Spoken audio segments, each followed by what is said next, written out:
Oh, hi everybody, how you doing? Welcome back to the Spurs Talk Show. Are you happy and healthy? Are you warm and cozy?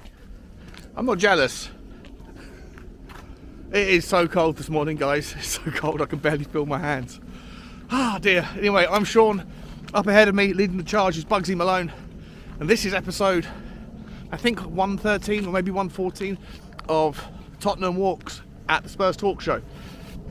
Guys, before we get going on today's video, please do me a little favour, or maybe 4 of them. Please hit the like button on your way in or on your way out of the video, or in fact at any intermittent point that you feel the need or the desire, the urge. Really important. Helps the video, helps the metrics, all that stuff. I really appreciate it. Please also, if you haven't already, hit the subscribe button. It's free. And I'd really appreciate it, really appreciate it. That also helps the channel find new people who may or may not like what I'm talking about. For the rest of you, hit the notification bell button so you can be alerted when the video drops on the daily. And last but by no means least, guys, if you have an opinion on today's topic, then share it with us, please, in the comment section below. Let me know your thoughts. I can't tell you how interesting I find all the comments. I always read every single one. You'll know yours has been read if I heart the thing. And I try my very best to get back to every single comment. And I love having my opinions molded by the tidbits and insights and random angles that you guys come at the topics from. So please keep it up. Guys, let's get going. 2 topics really today. One of them is about the World Cup. Not going to talk too much about the game yesterday, England losing to France. I'm not really that interested in international football, but when of course it comes around, you get sucked in.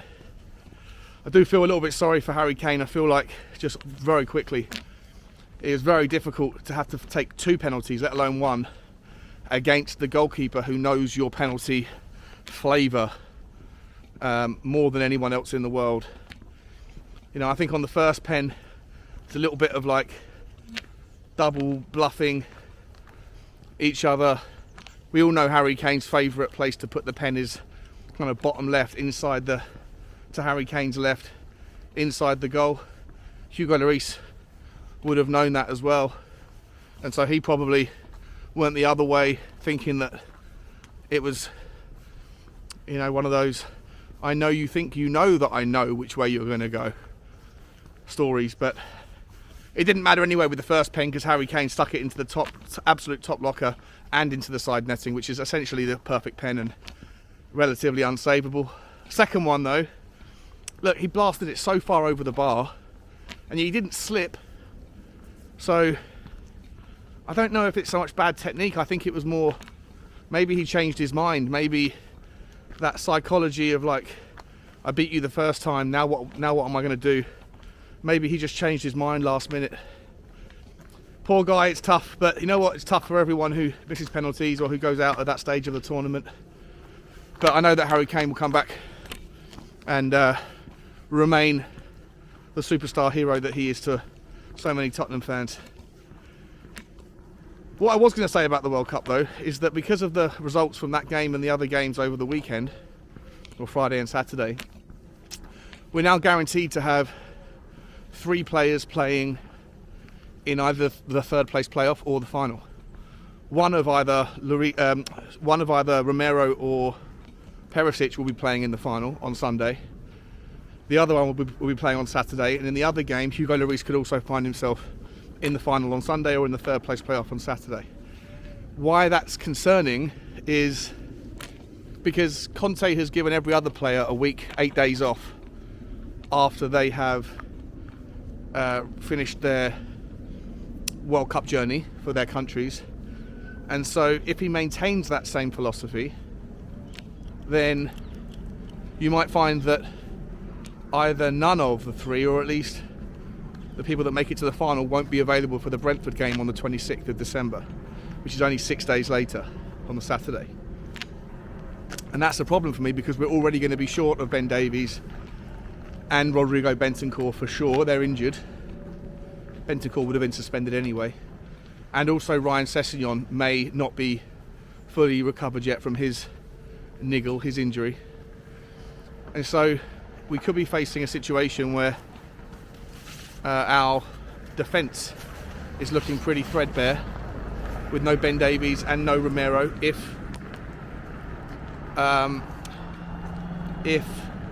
the owner, or sorry, if the manager doesn't change his methods. And I don't know whether you should change your methods, because should you be punished for success? I don't know. It's a bit of a hard one. What are your thoughts? You know, if those guys are given the week off and they're not available, then you'll have Fraser Foster in goal. You would have, I mean, Eric Dyer will be back in time, and Longley, but I don't know, maybe Sanchez or Tanganga would have to play as the third against a very strong Brentford forward line. You know, it's a bit of a kick in the teeth. And if Perisic isn't available and Sessegnon is also not fully fit, then I don't know what you do on the left wing. Would you play Matt Doherty over there and then bring Emerson Royal back in on the right? Suddenly it looks very threadbare in the pursuit of doing what's right by giving everyone a week off to recover from their World Cup exploits. I don't know. Let me know your thoughts. Do you think it's okay and reasonable to continue to allow these even at the cost of Tottenham Hotspur? Or given the proximity, is it reasonable and right to say, listen, I know you might think this is being punished for your success, but actually we need you back, and so you're coming back? Let me know. In other thoughts, guys, just a quick one. Pedro Porro, the Sporting Lisbon right wing back, has been heavily linked with Tottenham this morning, and overnight yesterday. He's got a £38 million release clause, so Sporting Lisbon would have to at least allow Pedro Porro to talk to Tottenham if we were to activate that release clause. Where it gets a little bit complicated is Sporting Lisbon only bought him from Manchester City on a permanent deal last year, and I think they still have an £18 million buyback clause, and or separately to that, they also get 30% of any potential future sell-on. So I'm not suggesting that Manchester City would want to necessarily activate it for 18 million. I don't think they necessarily are looking for a player like him in their squad. But whether or not they would want to do that to protect themselves from, say, Tottenham improving by buying Pedro Porro, I don't know. Tottenham would have to pay 38 million pounds as the release clause, unless there was other negotiables. Apparently there's lots of other clubs around Europe that are interested. Barcelona, Seville, a couple of clubs from the Bundesliga are interested. I'm not sure many of those could pull together the scratch at this time with the financials as it is around European football to pay the 38 million. And I think Tottenham could. Whether they should comes down to, I guess, your opinion and my opinion around the player. For me, I think he's a phenomenal player. I think he's an incredible all-round right wing-back who is very mature beyond his age. He can dribble with the ball. He's got pace. He's got a fantastic whip on him. His crossing is excellent, but he's also incredibly competent and capable defensively. He's like an all-rounder, that's not brilliant or not exceptional in any one thing, but very, very good at all things. And I think he would just bring a lot more balance and a lot more reassurance to that side of the pitch if we were to bring him in. Is he worth 38 million quid? Well, value's in the eye of the beholder. Was Emerson Royal worth 28 million? Was Brian Hill worth a net 32 million? Probably not, right? So if you justify the valuation by putting it against those players, then I think you could make the argument that it's good business. If you're comparing him to Denzel Dumfries, which looks like he'll be available for 25 million, then it depends whether you like Denzel Dumfries. I'm not a fan of Denzel Dumfries. I think he's had a good World Cup, but I think he flatters to deceive. And I think you saw a better version of, or a more typical version of Denzel Dumfries in the game against Argentina when they went out a couple of days ago.